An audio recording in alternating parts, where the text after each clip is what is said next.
Welcome to the lighter side of the dark side. It's your weekly freak show here on Renegade Radio, Steel Waves Radio, Apple, YouTube, Spotify, iHeartRadio, Stitcher, everywhere you listen to podcasts.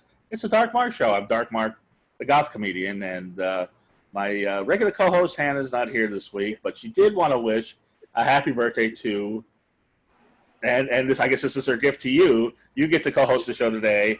My former co-host, Nicole Sixx. Hey, thank you for the happy birthday wishes. Yes, everybody's serious horror writer, the author of Some Fucked Up Shit, Some Fucked Up Shit Goes, and just dipping her toe in the movie industry. And I was going to say, and you're a co-writer for a very own screenplay from the both of us. We are working on a screenplay together, and we're talking to the right person. Is this guy not only a great musician on his own right, he's so overqualified to be on the show. Either I have a goth or industrial musician, or an FX artist, or a director, or a writer, or an actor. He's done all these things. He's the lead singer of I can't even talk. I can't even say your band right. Because I had a band called Symbol 6 on my podcast, and I keep mixing your name up with them. The lead singer of System Syn, yes. And the actor writer of the movie that I just saw today, Dry Blood, as well as many, many other things. I was just watching his new video, listening to his music, and I can't wait to talk to this guy. It's Clint Carney. Thanks for having me on. Say that again, because Nicole's got your spotlight on YouTube. Oh, I said thanks for having me on your show. I appreciate it. And look at that apartment. Look at all the cool shit behind you. Forget about it. I'm so envious. Yeah, my backdrop's a white wall. and Nicole, you were just about to say? Oh, I was going to say, I met Clint when System Syn, it's been about 10 to 12 years ago now, when System Syn was touring Colorado with VNV Nation. And he was great. He just fucking killed it. He's actually part of the reason I got a Facebook, was to keep up with them. So a long time ago. Yeah. I'm sorry. You hear that, Clint? Yeah, I'm sorry I made you get Facebook. Yeah, that was cool. That was a while ago. That was a fun tour with VNV. And from Clint, I discovered Hyena Gallery and a whole bunch of awesome artists there, and also the band that's on his T-shirt there, Godmod. Yes. Great band. I also used to play keyboards in this band and sung a couple songs for them too. I was gonna mention that you've done that too. So Clint's the reason you found Hyena Gallery? I had no idea. Yeah, he had an art show there. Besides being an amazing musician and having his own movie, Clint also is a fine artist. Like, he uses oil in ways that you can only imagine. He's so good. I forgot to mention that too, because I do like your art as well. Before we get going and kiss Clint's ass too much, I got to get our sponsors real quick. We got Audible still sponsoring us. Woohoo. Go to audibletrial.com/DMS. You get a free book and a free Audible Originals, or 2 free books or 2 free Audible Originals. Everybody's going crazy because they have now one of the Audible Originals is an authorized audiobook of the Sandman comic. Yes. Neil Gaiman narrates it. James McAvoy plays Dream. It's definitely, people are going crazy. People love it. And this is an all-star cast. Also, since Clint, in addition to everything else, apparently all show business revolves around him. He worked with David Fincher on Gone Girl. And David Fincher directed Alien 3, but he did not direct the script that William Gibson wrote, cyberpunk writer.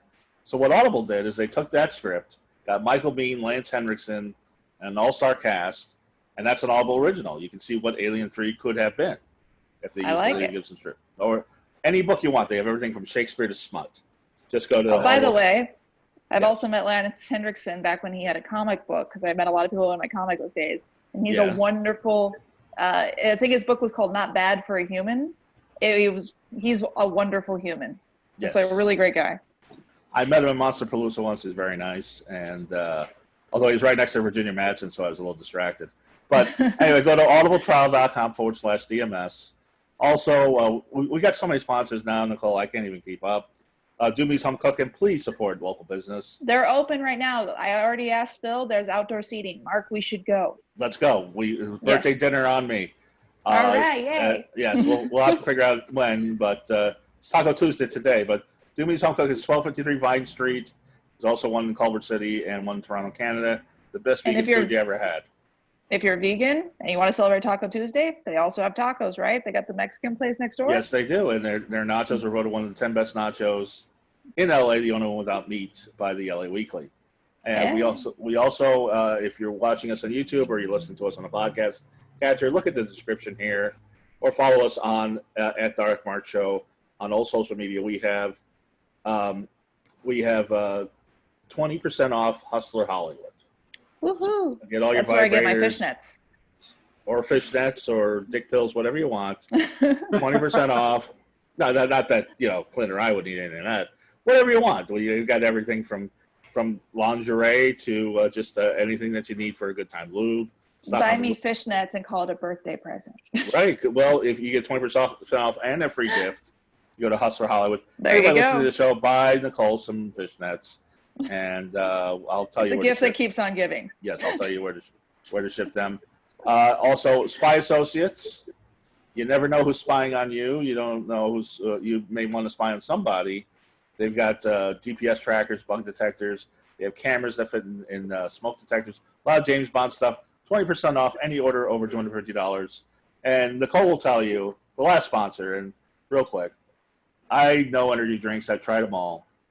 That's true. There's been energy drink companies that have solicited me to be a sponsor, and I waited till the best. Here's the best right here. Raze energy drink. I got mine right here. Get a case like I did. Put DMS in the coupon code. You get 15% off any order of Raze energy drink or anything at Rep Sports. This is Voodoo flavor. The great thing about these, zero sugar. This is not the crap you get at 7-Eleven. You get these at gyms, GNCs, online. Zero calories, zero carbs, zero sugar, zero crash. Does that say Voodoo on top of it? Yes, that's right. It's a goth energy drink. Voodoo. This is very goth. I got the Voodoo. It's like a fruit punch. I was going to ask what Voodoo tasted like. It's like fruit punch. They also have the best flavors. They've got sour gummy worms. I was a little skeptical, and I tried it. Great. They have Baja Lime. It's just like Baja Fresh at Taco Bell. Galaxy Burst. They've got all sorts of great flavors. Voodoo's my favorite. Go to Raze Energy Drinks and get 15% off. So enough selling out. Clint Carney is here. Now, Clint, were you born and raised in L.A.? I was, yeah. I was born in Northridge. Oh, okay. Well, that explains a lot. That explains all the heads behind you and the macabre imagery. No, you were raised in the Valley. You were raised in Northridge. Wow, that's so you're the one native. Yeah. I'm the only one that never left. I mean, I've lived in all different parts of LA over the years, but I've never left LA County. Why would you want to? I've never not lived anywhere other than LA County. You say, why would you want to? There's a whole mass exodus, Nicole. I don't know if you're aware of this. I know. Everybody's going to Vegas. I went on a date with a guy, and he's looking at a house in Vegas, and I'm like, well. Well, and I'll be honest with you. The reason is because of the pandemic. A lot of things that you would enjoy in LA, you can't enjoy. Yeah. I got out of the Valley last year and moved to Los Feliz, and half the things that are the great restaurants, the art places, you can't go. You can't go to Hyena Gallery. You can't go to the Getty Center. You can't go to movie theaters or you can't go to concerts. It sucks, but anyway, so people are like, well, you might as well go to Iowa. It's the same stuff. Everybody's eating outdoors in restaurants. It is not. Have a little patience. Okay, yeah. Well, no, everybody's going to move back. But Ohio, you said Iowa. I was going to say Ohio does have a great metal and goth scene out there. So yeah, so just look for a metal and goth. Anyway, we digress. Now, is Carney your real name? Or is that a stage name? It is my real name. Okay, and so it's basically the question: What did your folks do? Were they in show business? My dad was a cop, and my mom sold Avon. Wow. Oh wow. But yeah, that's my real last name. Officer Carney. Yep. And so, which begs the question, because I just watched your movie, Dry Blood. We might as well get into that because there's an antagonist. And have you seen the movie, Nicole? I actually haven't. That makes me a terrible friend. I'm sorry, Clint, but I do listen to all your music Shameful. regularly. No, it's a terrific movie. Now, I'll watch it. I promise. I'll get my friend Luis together. We'll have a night of it. Sweet. Thanks. but it's on Tubi now as well as On Tubi, Amazon, yeah. and well, I mean, or buy it on Amazon or Apple, and maybe you'll make a little bit more money than my doing. But you first off, you're the star of the movie, but you didn't want to be the star. You just wrote the movie. Yeah, I didn't have any plans to be in it, but it's a lower budget film, and once we discovered that we really couldn't afford to get a SAG with it. The director thought I had a good. Kelton Jones is the director. He thought I had a good grasp of the character just from having written it. And he asked if I would play the role. So I asked him to kind of audition me first, and then if he liked my performance, then we would go forward with it. And thankfully, he did. And then, as revenge, I asked him to play the cop in the film, and Nice. the rest is history. But it worked out good. Had we cast other people, it probably wouldn't have done as much for our film careers, even if we weren't on camera as well. So I'm happy I did it, and I certainly learned a lot during the process of making it. And won a lot of awards at various horror conventions. Yeah, we did okay on the indie film circuit with the festivals. We got some best films, some best directors, some best acting awards, and it was very surprising. Yeah, let me synopsize the film for you, Nicole. Clint plays, and this is why I wanted to see how autobiographical it is, and hearing that your father's a cop, now I'm really curious. This is about a young man who's trying to get off drinking and drugs, and his parents apparently own a cabin in a small town in the mountains, and it's off season, it's summer, so he goes up to, or is it you own it with your ex-wife? Anyway, he owns a cabin, so he's going to go and dry out, and he's tormented by a police officer. He has an ex-girlfriend that goes up to assist him, and he basically loses his mind. Okay. And I'll leave it at that. Interesting. Yeah, that sounds good. But the cop is always there. He's always antagonizing you. Tell me this wasn't based on your father. Oh, it wasn't. Absolutely not. No. I was going to say your parents must be very understanding because, I mean this with a compliment. You came out quite goth, like you're pretty extremely goth. Yeah, no, the film's not autobiographical at all. I write a lot, and that was just one of the scripts I had written. But my dad did come on board to help as a technical advisor for Kelton, who was the director and who was playing the cop, just to advise on everything, the action and all that sort of stuff, how a cop would behave and react to certain things. So that knowledge was invaluable for the film. Right. And I was surprised to see that our mutual friend, Jamie Valentine of the band Cindergarden, plays your ex-girlfriend. Now, did you guys date in the past? Is this another autobiographical thing? No.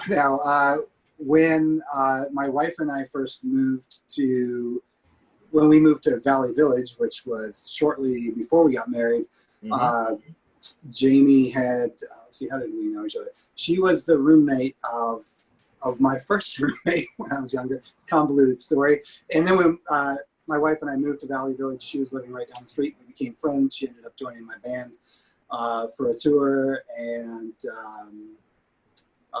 she was in a System Syn music video with me. Right. That the director of Dry Blood was the director of photography on, and so when we were looking to cast the movie, we all kind of just thought of her because she's. We really enjoyed working with her on the music video, and that's kind of how that all came about. Yeah, another video I would recommend. It's And she's so beautiful that, like, as part of the video, you don't see her face, and she's still hot. So it's so weird. Like, you obscured her nose and mouth, and I think it was you don't see the face, but it's still like, wow, who's that?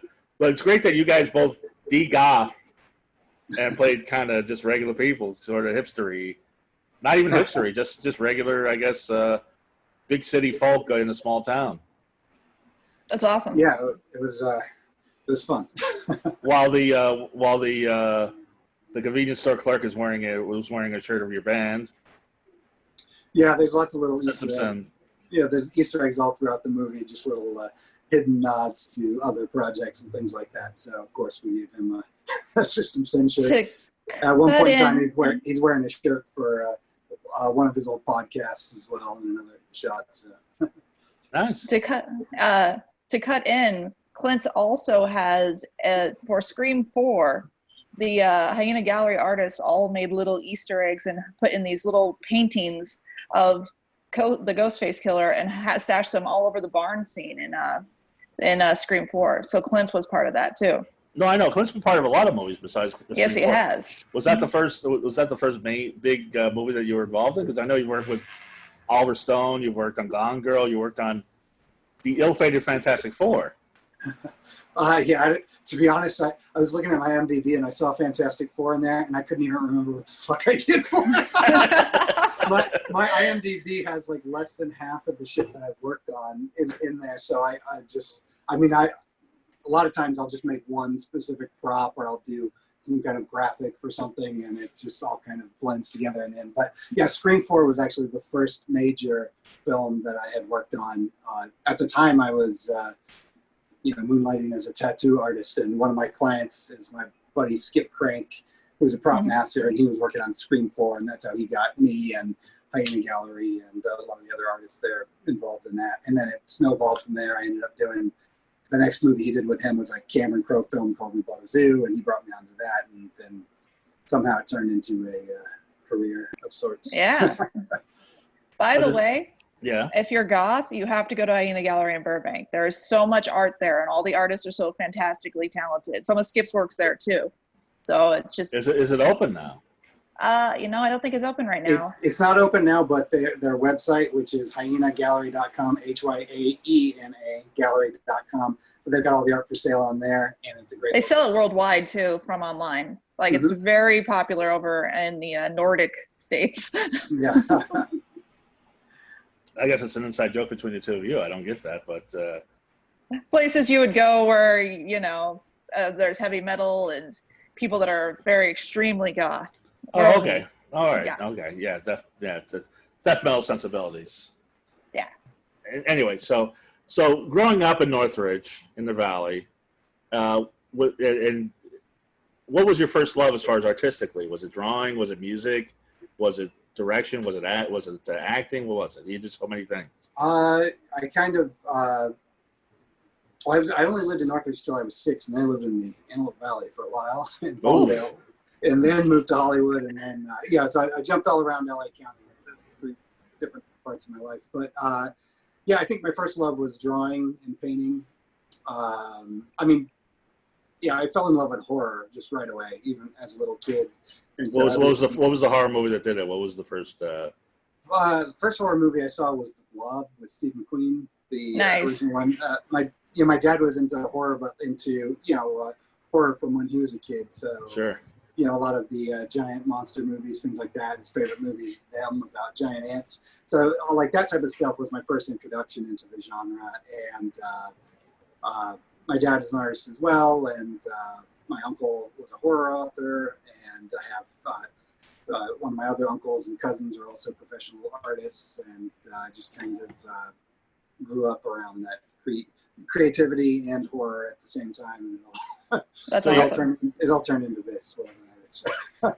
So you have an artistic family, but the immediate family was very practical, very, the cop and, Yeah, my dad likes the old horror stuff, and he was into building models, which got me into building like practical stuff, which I'm sure informed my prop making over the years. but yeah, not no one was as hardcore into horror as I am, except for maybe my late uncle Bill, who's big into horror. So. Nice. And then, so when did you start? Who inspired you musically when you were a kid? You know, oddly, I didn't. You weren't into music? I didn't care about music at all until I got to high school. Like, I just didn't listen to it. It's weird. I don't know. I think I just, my brain developed late in life. But once I got into high school, I ended up getting into, a lot of punk rock and then shortly thereafter, industrial music. And I had some friends who were musicians, and I ended up finding a guitar at a garage sale for $5. And I bought it. That's a good garage sale. Yeah, it was awesome. And my friend Jake Romero at the time was a guitar player. He started teaching me how to play. I started playing Guitar World, and then I just really liked writing music. And then I ended up getting the job and saving up and buying a keyboard, and it all spiraled out of control. And from there. Because you are System Syn. You do, on the record, you do everything. Yeah, in the past, I've had guest musicians come in to do things, but for the most part, by and large, I write and perform all the instruments. Like Prince, like Trent Reznor, like other people. I'm nowhere near their skill set, but I was gonna say I like the Trent Reznor comparison actually. In that they write their own music, sure. I'm sure there's some shitty musicians I can think of that do all their own instruments, but they're just not coming to mind right now. Clint's music's good. Like I still remember how cool it was. Really a cramped and sweaty room, and I remember how good that your band was. Like I don't usually just go to talk to like the opening band after an act, especially when I'm there to see VNV Nation. But you guys were great. Thank you. I think I might have even bought something. I don't remember. It was too long ago. No, I've been listening. I listened to the record that just came out, Once Upon a Second Act, and I really, really like it. I wish there were goth clubs around so I could go on the dance floor and dance to this. I wish they played him in more goth clubs. Like seriously, they play him more than you would think, because I know I've heard your music in goth clubs. Probably right. I'm just comparing it to Bar Sinister, where I haven't heard him played there yet. Yeah, but I'm sure that maybe at like the Lash or one of the other ones. Well, we've played. We've performed at Bar Sinister a lot. Yes, you did. So that makes up for it. Yeah. Yeah. It does suck that there's no clubs happening at the moment, but I totally understand why, and I totally back them not being open right now. But the cool thing that you're seeing is this, whole wave of all these great DJs that you would normally have to go to a club to watch, all throughout the country and the world, in fact. And now you can watch them do their sets online. So that's been cool just to reconnect with DJs around the world, watching them online at least. You used to do a live painting thing called Art Autopsy. Are you going to do any virtual parties yourself? Every once in a while I will just do a spontaneous live painting on Facebook just for fun. So I'll probably do more of those. I don't know. My schedule is just so full these days. It's hard to commit to like a reoccurring thing every week or every month like that. But certainly on Facebook, or it's maybe even Instagram, I'll pop on and do some live painting. For the most part though, painting is like, it's like a very personal thing for me, and I like to just be alone to do it. And so having a camera behind me, it's fun, and I enjoy interacting with people as I do it, but I personally enjoy the process more as just a personal thing. So that's why I just don't do it all the time. Does it creep you out when people are watching your paintings? No, it was weird at first. I used to host a live art event also at Hyena Gallery, which is the Art Autopsy thing that Nicole mentioned. And so the first time we did that, just having people come in and look over my shoulder and have it live streamed, maybe a little weird, but you get used to it pretty quick. I was still a reporter then, so I took all sorts of pictures too. Actually, before we even did the Art Autopsy, I was part of an art collective that a great oil painter named Cam Rackham had started. And me, him, and a bunch of other really cool artists, Christopher Ulrich, Ted Von Hyland, Chris Sapp, and I'm missing a ton of names there. But we would go and do like these horror conventions or tattoo conventions, and we'd just set up big, 6-foot tall canvases, and we would do these, paint battles where two of us would work on a canvas at a time and just kind of painting over each other. And so that was, I guess, my first step into the live art world. So after that, I guess doing it online wasn't quite so bad. Now, Nicole, you went to see VNV Nation and Clint opened up. Mm-hmm. Were you in touch with him the whole time when you went to Colorado, when you moved to LA, or was there a gap? Like I said, he's not the reason I got a Facebook, but it was one of the final straws, because I've been telling people I needed a Facebook and I knew it, but I know it's shocking now, but I was really shy. So I know now I have this huge internet following, but back then I only had like 300 people on my Facebook. Like, I was just first starting off with what I was doing, but I was keeping up with his art because he was the only person I knew in California when I came out here. Besides, right. I knew James Wan, Darren Lynn Boozman, Mike Mendez, and Eli Roth. And so they were called the Splat Pack back then. They all had made scary movies, and you could contact them through the MySpace days. I much preferred MySpace. I was on that with all the horror directors were on MySpace. We all prefer MySpace, but that's what are you gonna do? And so when did you reconnect with Clint? Well, Hyena Gallery, he was throwing an event, and I wanted to meet new people, and so I went there and I just fell in love with the gallery. Like I said, if you're goth, you have to go there. And did you put two and two together? Did you know it was Clint from? Yeah, I knew it was him. He advertised an event or something. I think it was an art show that he was going to be in. By the way, Guillermo del Toro shops there. It really is like this. It's one of my oldest places I went to, because I went there pretty soon after I moved out to California. The only other place I'd been was James and Mike took me to a party in the hills. So everything I was doing, that was right before I started becoming a journalist and reporting for like Dark Horse and all that. Mm-hmm. So I was just going off of whatever I saw on my feed. And in my feed, I saw that Clint had an art show. So I went there to go meet everybody. And it's a really welcoming community of artists. It's great. So what is it about his art that differentiates him from other artists? Well, first off, it is really difficult to paint at his skill level. Like, I wish you had some to like flash on the screen. Maybe I'll post one. I'll flash something on the screen. with Clint's permission, I'll flash it on the YouTube screen. Some okay, yeah. You should. I'm sure he would be fine with that. Are you fine with that, Clint? Oh yeah, for sure. Okay. And when you see it, it's so detailed, and it's so. If you're a horror lover of any kind, you'll just like his work. It's very visceral. It's not for everybody. It's pretty graphic. Well, there's a painting that I don't mean to bring Jamie up again, but I think it's her like chopping your head off. Is that a painting I saw? Her chopping. She has been in a couple of paintings. I don't know. There's one where she's it's pretty graphic.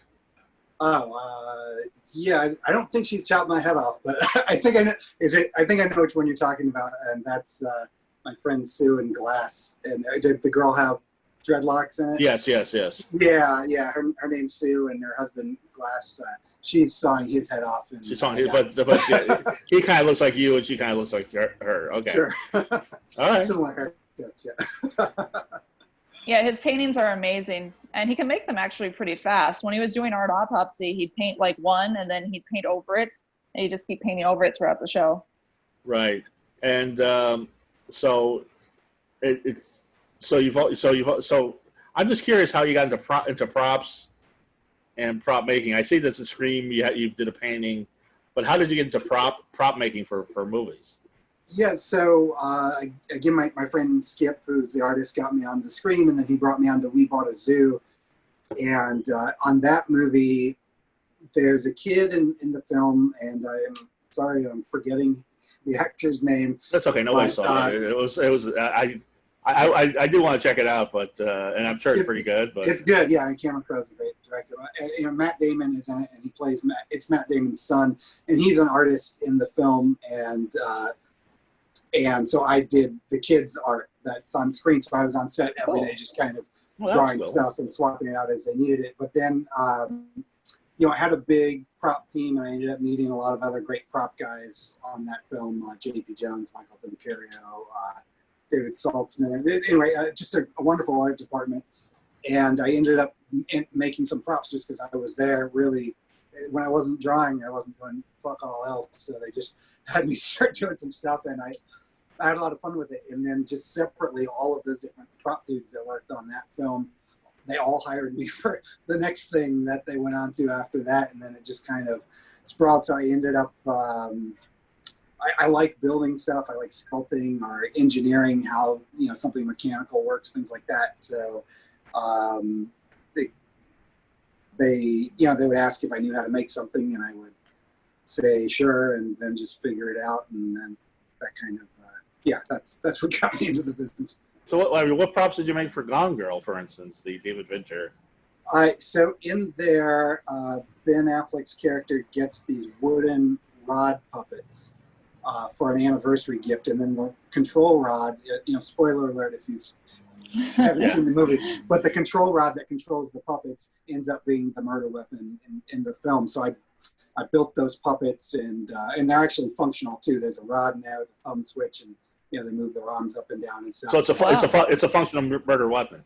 Yeah. But one of the coolest things about that movie is that I got to work with my sister on it. Actually, she sewed the costumes for the puppets. So that's great. So that was cool, just to get to work with her on that. So that was the main thing. And I love Fincher, and it was great to work on one of his films. Unfortunately, I never got to meet him, but I would imagine that happens. So did you meet Oliver Stone when you worked on Savages? Nope. Very rarely. Most of my work I just do from not on set. So very rarely am I actually on set. So with We Bought a Zoo, that was an exception. I was there the whole time, and I got to meet Cameron Crowe. He was super nice. I was on set for 2 or 3 weeks of Star Trek Into Darkness. Still didn't get to meet J.J. Abrams though. But right. Well, what's it like being on a Star Trek set? Fucking awesome. Yeah. It was cool. I got to see the. You on the Enterprise and the whole thing? Yeah, I mean, it was on a soundstage in Marina Del Rey or Playa Vista, one of those places. It's on a big soundstage, and so I got to see the bridge for the Enterprise, which is super cool. And then the scene that I was working on, the opening scene of the film is like on this alien planet where Kirk steals the scroll, and there's all these aliens chasing him. So I built that scroll and all the alien weapons for that first scene on the volcano planet. That's awesome. And people don't realize that everything that's in the movie, it's somebody's working on this. Every little prop, every little thing. There's people a lot harder work doing something. Well, the crazy thing is, if you think about this, if you just look at take Star Trek, for example, you look at the end credits of that film, there's probably 1,000 or more names on it. I worked on that film from pre-production for about, I think, 3 months, and then 2 or 3 weeks on set, and my name isn't even in the credits, which tells you something about the amount of people that it actually takes to make a film like that. In terms of, if you look at the sheer number of people that are credited and think about how many people weren't on top of that, it's a lot of people to make a big film like that. It's right. super cool to be involved with it. And you've also, you've written a movie, you've acted in it, you've directed music videos. I like the videos that you've directed. I really like the title track of your new album and the video that comes along with it. I also watched you directed a video for a band, Alice. Mm-hmm. Yeah. I really like that song and that video too. Thanks. Which was all animated. All animated. I had so the singer from Alice is my current keyboard player in System Syn, and she's in another band called Mankind is Obsolete. Right. Which, and that band has my drummer from System Syn is from that band too. Yeah. John Siren. Anyway, so Tosh has this other project, Alice, and we had originally planned to do a music video together pre-pandemic, and then the pandemic hit, and it just, there weren't sound stages weren't open. It wasn't safe to get in a room with everybody. So I just asked, if it would be okay if I just made a cartoon music video, and thankfully they were on board with that. And I hired my friend, also fellow gallery artist, Kat Philbin, did all the wonderful illustrations that are in that video, and then I took her illustrations and I animated them. That's awesome. That's great. And so, just skipping ahead, so you got a guitar, you got a keyboard, and then how did you since you're doing everything yourself, how did you get the band together? Did you just send out demos, or? Yeah, well, I bought a 4-track. Not to date myself here, but yeah, I recorded the first album on a 4-track. Well, this is way back in 2003, 2004. In the 90s. Oh, it was in the 90s? Okay. Yeah. Yeah, Clint was around a long time before I heard about him. Other people were like, "You didn't know about System Syn?" I was like, "No, I didn't know about System Syn." Yeah, so I ended up writing 6 or 7 albums first and just shopping them around, sending them out to every label under the sun. Virtually no reply and stuff. And then in 2004, in 2003, I brought on my friend Ted Phelps from the band Imperative Reaction, which I've also been a live member of over the years, and he produced a new album for me at the time called Premeditated, and that was the album that got me signed. So we signed to a smaller label out of Florida called Sector 9 Studios, which was run by the Jason Bangert from God Module and Alex from a band called Negative Format. They were running this label, and then they got me signed to Out of Line Records in Europe, and then from there I moved on to Metropolis, and everything. The rest is history, I guess, as they say. But initially, early on, I found that I liked writing music, and I wasn't good at it, but I liked it anyway. So I just kept churning out these shitty albums, and but I had no desire to play live ever, because I was a shy kid and wasn't much of an exhibitionist or anything like that. So the idea of playing live was kind of terrifying. But I went to see. This was also probably my junior or sophomore year in high school. Kim Lab was touring with Sister Machine Gun, and their opening band was a band called Drill. And I went to go see those guys live, and all the bands were fantastic. But I was a huge, Kim Lab was my number one band at the time. I don't know if you're familiar with them. Of course. They're a great cold wave band. And Jared, the singer from Kim Lab, was just hanging out outside the venue. I think it was, I can't remember, the Roxy or one of those. Right. Sunset Strip clubs. Not strip clubs, but clubs on the Sunset Strip. Right. Yeah. And anyway, Jared was hanging out front, and me and my friend James just went up and started talking to him. It was so cool. And I asked if they were going to play a song that I was really into at the time. And he was like, we'll think about it. And I was up front the whole time, and they ended up closing the show with that song. And he held the microphone out in front of me and my friend to sing the last chorus of it. And Nice. as a 16-year-old kid, or how old I was, 16, Right. 17 at the time, I just thought that was the fucking coolest thing ever. And that was the moment, that was the switch. Well, fuck, I'm going to play live after all. I want to do that someday to some kid and make his fucking year, So that's what got me into playing live, Kim Lab. So thank you, Jared, if you're watching. Thanks, Jared. But you sing, you play all instruments, and you're telling me you initially did not want the spotlight on yourself? No, I still don't. In a way, if I could. The fucked up thing is I love making art for a living. I love doing music for a living. Because it's not work. It's just I'm just having fun, and I get paid for it, which is super fucking cool. But unfortunately, the sad byproduct of it is if you want to make a living doing any of that shit, you've got to be a little bit in the public eye. Otherwise, no one hears of you. See, if there was a way for me to make music and art for a living and never have to leave my fucking house, or if for anyone to know who I was, I would prefer that. Honestly, that's. I mean, the alternative is to get a singer and just be the guy in the back. A lot of people do that.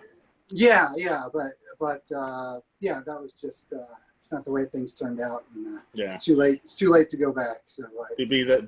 Which is good because I like Clint's voice. I like Clint's voice too. I was going to get to that.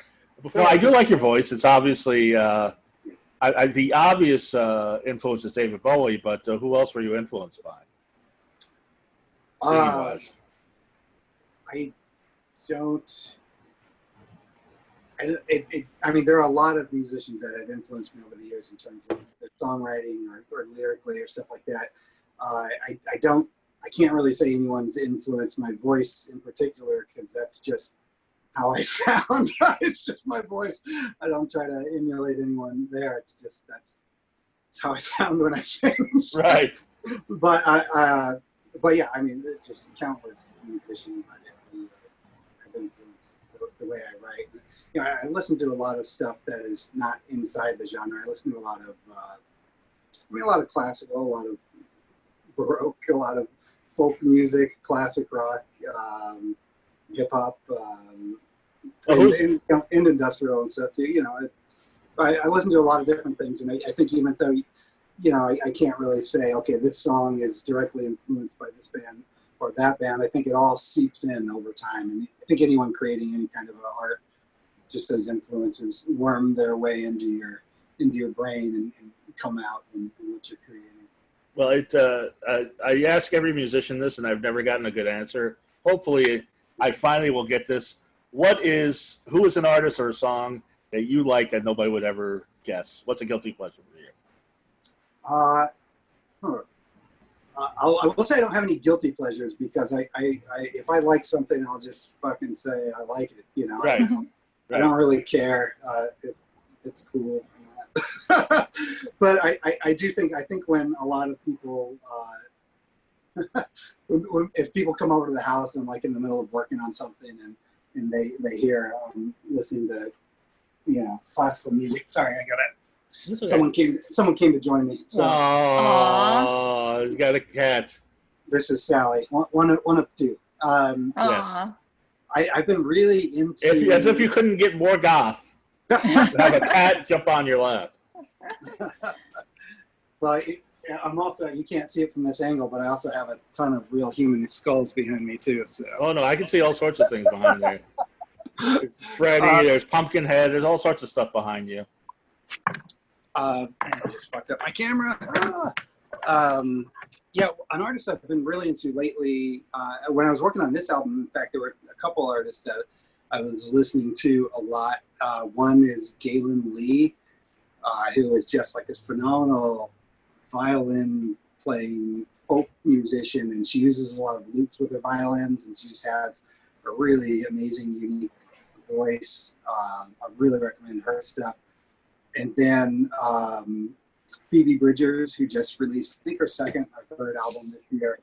But her album, Stranger in the Alps, I was listening to that like nonstop when I was writing this album too. So those have been some recent musical influences that if you listen to them, you won't find a trace of them in my music. But I really, cool, yeah. really dig it. Yeah, I like Spice Girls. I don't give a shit what anyone says. But There you go. as I said, I listened to the new album. Now this is other than the soundtrack, because you did the soundtrack for the movie for Dry Blood. Mm-hmm. And how was that? Is that the first soundtrack you ever did? That was, I think, the third soundtrack I did. I had contributed songs to different movies over the years, but that was the third one. But the first two were a lot different because I had my friend Tony Dublin, who is an indie filmmaker, had made some lower budget stuff, and he had picked a couple songs that I had written that he had liked, and I just did variations on those songs as the score. So this was the first one that was more of like a traditional scoring thing where the songs were custom written for those scenes and stuff. So yeah, it was a cool process. It was definitely a different method for working on music that way, because you already have something that a visual that's informing the music, and you're trying to write to either support what you're seeing or to provide a contrast to what you're seeing. So that was kind of cool. Different skill set. Do you see yourself following in Danny Elfman and Tread Reznor's footsteps, and maybe since you're already knee deep in films anyway? I would love to do more scoring. I've had a lot of fun doing it. I'll definitely probably end up scoring more of my own films.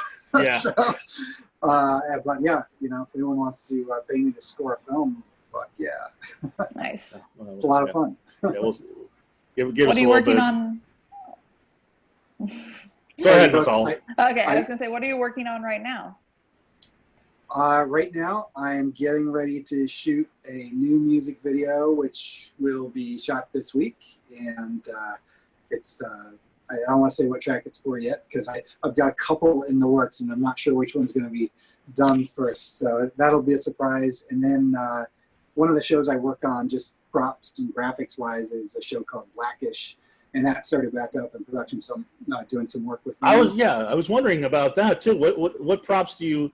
Looking behind you, I'm trying to figure out what props you do for the show Blackish, which is a situation comedy. Yeah, I've done a lot of sitcom work. I worked on the first 4 seasons of Blackish, and then the last couple seasons, or season or 2, I don't know how many they had in between. I was just busy with other productions and wasn't able to get on that. But now they just started back up pre-production. So, well, what's a prop that you would do for Blackish? Like, I'm trying to think. Well, the very first thing I did for them, which is one of the early episodes, I think it was a Thanksgiving episode, was like a big rubber turkey. And it's been a variety of stuff. A lot of graphic work for any time one of the characters has like a show presentation, things like that. I don't think I can't talk about this season yet because of course it aired, but there was one when Anthony Anderson had like these custom hangers in his closet that were just like his face and shoulders. That's hilarious. I built those. Awesome. It's always something random for any movie or TV show. But that show was really cool. I actually got to they shoot it over at the Disney lot, and I live in Burbank now, so it's right down the street. So I got to be on the set a few times on there, and it's a really, really cool show to work on. Lots of great people in the casting crew. So. Now, what possessed you? And where does the time go?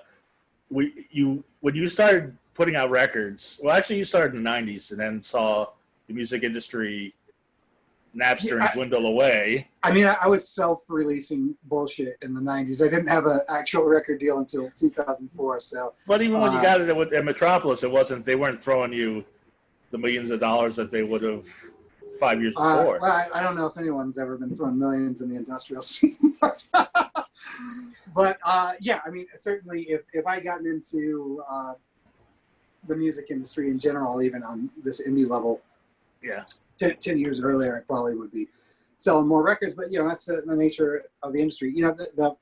Just the history of recorded music is so brief. It's a blip in human history that people started actually recording music and then selling it. And so, I feel like I rode the last wave of that, and I'm happy to have been a part of it. But it's been a while since your last record. It's been a while since your last record. Now you just came out with Once Upon a Second Act. So, A, I guess this is your second act, and B, what possessed you to come out with some music at this time? I had been, I think it was roughly 6.5 years in between this and the last System Syn album. And I had been gradually working on stuff. Periodically I would start a new album, a new record, and then something else would come up. And it's one of those good problems. I want to make music, but I ended up just getting a lot of cool shit thrown at me. Right. Making movies and doing art and traveling and all kinds of cool shit. So I can't complain about that, but that stuff got in the way of making an album. But I got a big gig last year that afforded me the ability to take some time off of making money to actually work on an album, and that it just opened up a window for me to do that. And it was the right time. I've been wanting to do it for a while, and I thought, if I don't do it now, I didn't even know at this point. It had been so long, I didn't know if anyone would give a fuck about a new album, but thankfully, seems like some people did. Yeah, so, awesome. It was just the right time. Events happened, and then the tail end. While my friend Ted Phelps, who I mentioned earlier, he came in to mix and master this album, which he's done for almost all of my albums. Mm-hmm. And by the time I brought him in, I think we were already in pandemic mode, and so it's like, why not just fucking spend take our time and just work on the post, the production and all that stuff at the end. So it worked out. Awesome. And it came out late June, so it recently came out, and people do give a fuck. You think? Yeah, I mean, I was surprised. That the other thing is I left my record label and I just went out on my own and did a self-release. It was also just like, it felt like the right time to do it. I'd seen some friends do it before with some success. And I got their advice and, you know, I just said, fuck it, I'll try it. Now is the other scary thing is that, you know, I for the record, I love Metropolis Records. I love all the guys that work there. They're great. They did great things for me as a band. And it was a little scary to not know how it would be without a label, if I could even let people know that the album existed. Right. But I ended up finding, I used the same publicist that I worked on with at the end of the year with Dry Blood's Final Push, and he was great.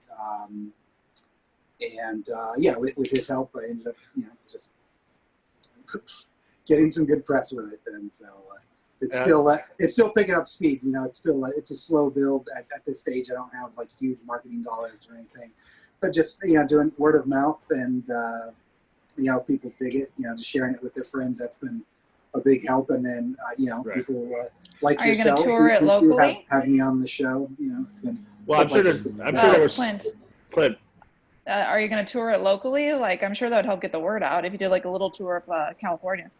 I would like to. I mean, I would love to do a big tour, but until everything with COVID is behind us, there's no touring, no live venues. Yeah. You know, well, yeah. First of all, venues aren't open, but even if they were open right now, the last thing I would want to do would be have someone else get horribly sick because they came to one of my shows. So I'm going to firmly wait until it's absolutely as safe as it can be before I do that again. That's good of you. So you would have turned down the Sturgis gig if it came to you. Yeah. You heard about that, right, Nicole? No. Is there a big Sturgis concert? Well, yeah, they had the Sturgis rally, and they had the concert. Oh, okay. And they had tons of bands. But for some reason, Smash Mouth was the one that got all the bad publicity. They were like, weird. I can't believe Smash Mouth's putting people at risk. And they weren't the only band. Like, Jackal was there. I think ICP was there. I think Andrew Dice Clay played. I think it was a whole festival of bands. And thankfully, it doesn't look like a lot of people got sick relative to the crowd, but still. But they're like, screw you, Smash Mouth. All this headlines were Smash Mouth puts people at risk. It's like, you know, first off, you know, if you're going to Smash Mouth concert, that's natural selection. But I'm glad that it was a very low population that got sick, and I hope they all recover. But you know, and I don't know when we're going to be able to do live performance, you and me, Clint. Or hopefully soon, but it doesn't look like 2020. It doesn't look like in this year. Yeah, it looks like it'll be next year. Yeah. Plus, they're backed up. They have a lot of other people they have to still show. Like a lot of stuff got canceled and shifted to next year, so it'll probably be a lot of competition. Sure. Well, in the meantime, the break from live performances is a good chance for us to, you know, keep our creative juices flowing and work on some more shit. So. But were there System Syn fans that are surprised, like that? Didn't know you had a record out and just kind of stumbled onto it? I think so, yeah. It's weird. I'm sure you both experience this too, but I tend to get into a bubble of the people that communicate with me on social media. And sometimes I think it's like, oh, fuck, those are the only people that listen to my music. And then but once I put out a new album, I realized, oh yeah, there's other people that don't follow me on social media that listen to it. So, yeah, it was cool just to kind of watch it spread around the internet and pop up on different shows. Nice. That's scary. Well, and I don't know what the reviews are, but I'll give you my personal review. I think it's a terrific album. I was very impressed. I think it's great too. And thanks so much. And I think especially the first video really got my attention. I thought it was great. And like I say, that's a track which is the title track, and it's something that I could see. Maybe not a Bar Sinister, but any other goth club blasting and people going crazy on the dance floor. Yeah, for sure. Oh, thanks so much. Yeah, that was so far. You know, fingers crossed. The reviews have shockingly all been good, which is new for me because usually they're a mixed bag. But I think people took mercy on me. They're all, oh fuck, if we wanted to release another album, we better not insult this. Right. Yeah, if you don't get at least one mildly bad review, you're like, wait a second, something's not right here. Something's wrong. Yeah. Of course, I haven't read all the reviews in other languages, so maybe there's some bad ones out there. Well, you're such a shy person, and it's coming across in this interview. When you started winning Best Actor prizes for Dry Blood, were you? What did you think? When you made your acceptance speeches, were you? I was very surprised, needless to say, and honored just that the kind folks at these festivals felt that way, because honestly we were playing against some pretty cool films with good and great performances in them, and so it's a big honor to get those awards, and definitely surprising. But I'm not. I'm okay with public speaking. So. Okay. Are you going to be doing? It's not my favorite, but I can do it. Any more acting in the future, or are they? I acted in 2 movies last year that'll be coming out this year. Just small roles, just bit roles. I had some friends. I'll tell you, if I can, I'd like to talk about those films. Yeah. Yeah, please. So I met a wonderfully talented filmmaker, Joe Badon, at a festival called Film Quest in Utah a couple years ago, and he was there with his editor, Joseph Estrada, and they had just done a film called The God Inside My Ear, and they had made it for just an incredibly low budget. I mean, I thought I had a low budget, but they did it for peanuts, and that was part of the marketing for their film, was how low the budget was, and I was like, Right. No way you can make a good movie with that money. But I was curious, so I watched it, and it ended up being great. I loved it, and I don't know how they did it for that budget, but they pulled it off. It looked amazing, and I really enjoyed it. And I ended up talking to them after the festival or after the screening, and we hit it off. And then I just told them, well, look, I want to work with you guys on whatever you do next. Please think of me, because I would love to work with you. And I got a call from Joe when he had this script for this new film. It's called Sister Tempest. And it is one of the craziest, in an absolutely great way. It's just one of the craziest films you'll ever see. It was so ambitious. Also a low budget film, but a little more than the last film he did. But the script was so great and just so crazy and fucking ambitious. And he asked me if I wanted to have a role in it, which I said yes. So last year I flew out to Louisiana to shoot that role. I play an angel that has like this weird iridescent glowing skin and has like 3 eyes. and I'm by far not the weirdest character in the film. Okay, I was going to say that sounds cool. Yeah. So that was super fun. And then I did another movie in December. My friend Eric Middleman, who he's been in the film industry for a while. I've worked with him doing visual effects on some of his short film projects. And he was doing a film like I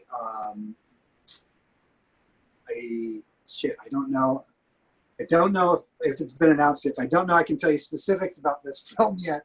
I can tell you the title, but I don't think I can say much beyond that because it's still early stages in their post-production. But it's called Escape from Area 51. It's just a really funny sci-fi comedy, B movie that wears its B moviness on its sleeve, and it's super fun. And I got to play a small role in there, and I did a scene. My scene in that film is with Kelton from Dry Blood, which was great. He wanted to get us both in that same scene together as like a Dry Blood reunion, and then Donna Derrico from Baywatch is in the scene with us too. So that was real fun to get to work with her and some of just to anyway. So both of those films, I believe, they will either be coming out this year or at least doing some kind of festival thing this year or whatever film festival. Virtual festivals, yeah. Well, that's pretty good. I saw the Escape from Area 51 on your IMDb, and the title just caught me, so I can't wait to see that. Can't wait to see all those. Yeah. I can't wait for Nicole to see Dry Blood. I can't wait. I'll watch it as soon as possible. Yeah. I can't wait for people to hear, if they have not heard, Once Upon a Second Act, which I think, it's funny because I lament a lot, where's the good goth industrial new stuff coming from? And I don't hear a lot of stuff that really impresses me, and this impressed me. So, Oh, thank you. but I've heard your stuff before, so it's not surprising that it's still good. Thanks. Yeah. Yeah, I had been out of the genre for so long. I mean, just from not having released an album, I wasn't really familiar with a lot of the new bands in the scene. I put up a Facebook post like a couple months ago just asking people, what new bands are you listening to? And I got like, I don't know, fucking 100 replies of all these bands that I hadn't even heard of. So I spent a while just going down the list of bands people have talked about and listening to a track or two. There's a lot of catching up I have to do in the genre. Right.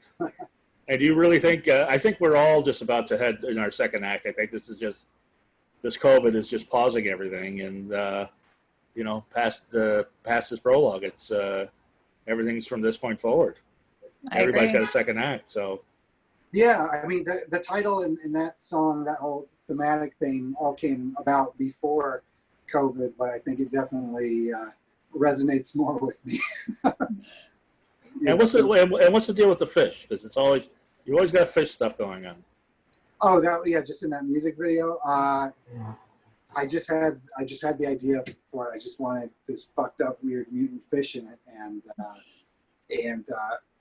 with that music video, I was really diving into a great visual effects program called Blender, and it's got a sculpting part of this program where you can sculpt 3D models. And I said, you know what, I want this fish in there. I'm going to try just building it in this program. Nice. And, so that was my first kind of 3-dimensional character building program.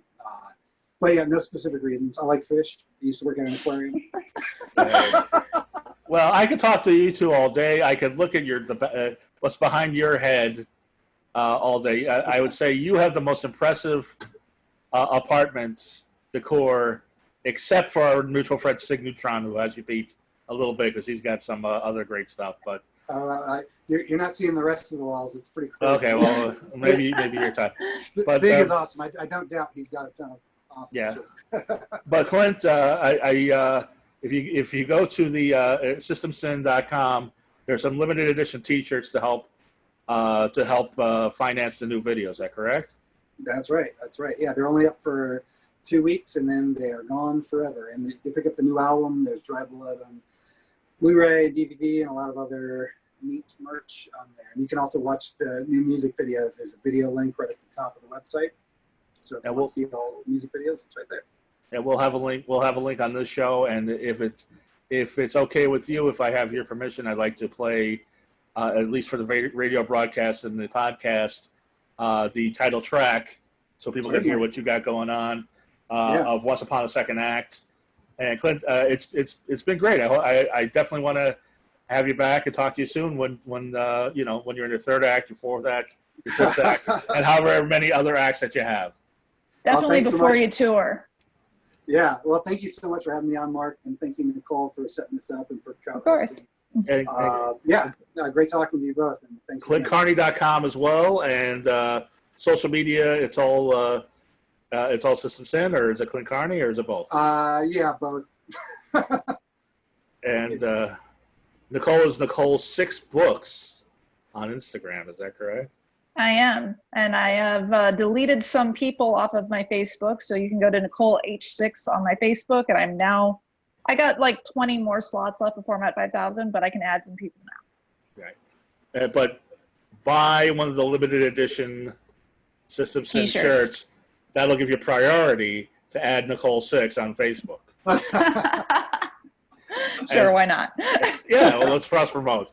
And Dark Mark Show on all social media. Goth Comedian on all social media. Everybody, have a wonderfully creepy week. Bye. Bye. Bye.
tell the lie of who we are when what we were will no longer live in light. My heart still burns more than you know, sacred in its blasphemy.